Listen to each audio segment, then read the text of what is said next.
A-G-A-B-L-E. Yeah! Thank you very much. First of all, it would be hard for me to have enough superlatives in remarks like these for Ed Perlmutter. Yeah. Really. He is just...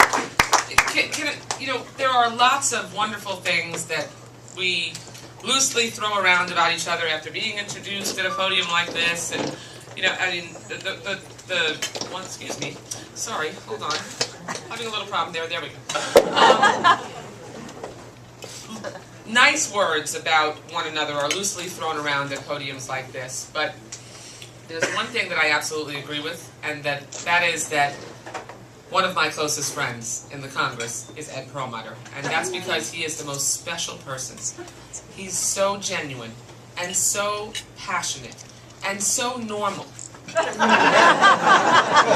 really, that is, I don't think I could pay him, and I don't think that he would feel that there was a better compliment than being said that he's normal, just a regular guy, which means that that's the kind of person that you know is living through the same issues and challenges that everyday working folks are, and so he can identify with those challenges, and then goes up to Washington and fights like hell for his constituents. Yeah. I've seen him in action over and over. Let me tell you, if you pick who you want in that foxhole with you, I'm picking Ed Perlmutter in mine. You guys can figure out who else you want in yours. I got Ed Perlmutter in mine. Rick Palacio, just an incredible state party chair, an incredible leader and strong voice.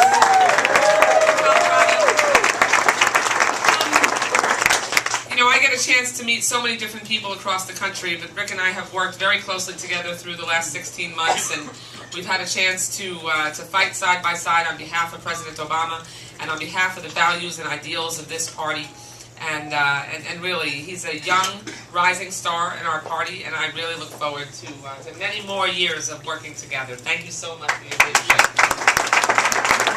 Lieutenant Governor Garcia is in the house. Joe. There you are. Good to see you. So I'm going to be brief, but let me just say that I'm not sure how we could have more at stake in an election. And I just, how about Michelle Obama?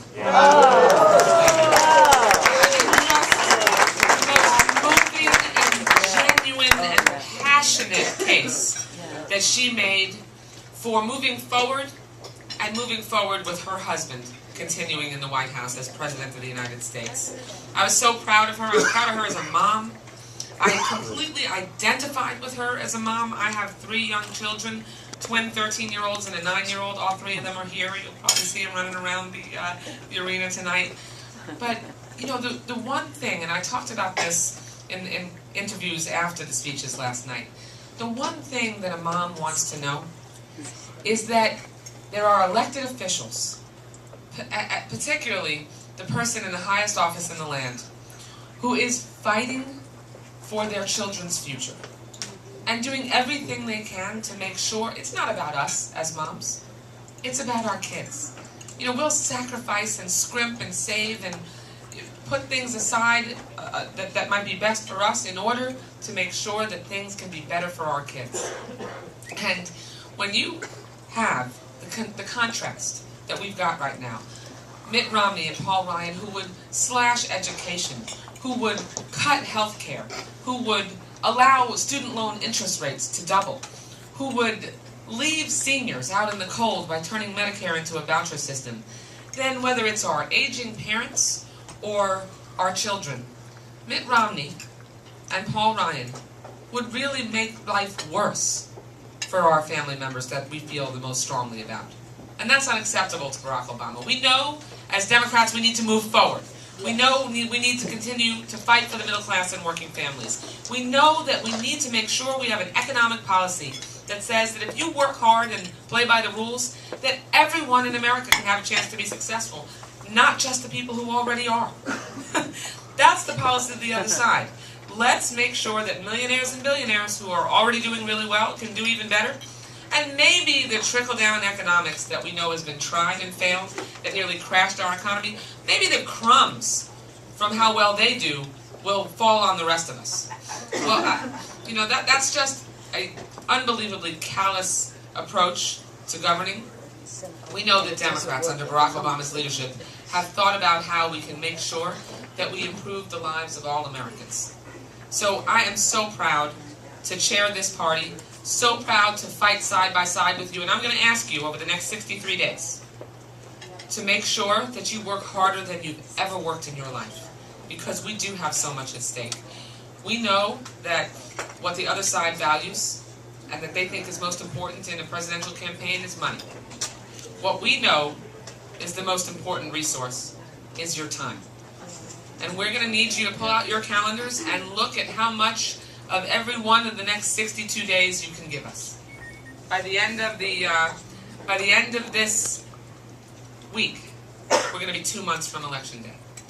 So make sure that you commit to knock on every door, to make every phone call, to live, sleep, and breathe this campaign so that when we wake up on the morning of November 7th, we can say we have no regrets.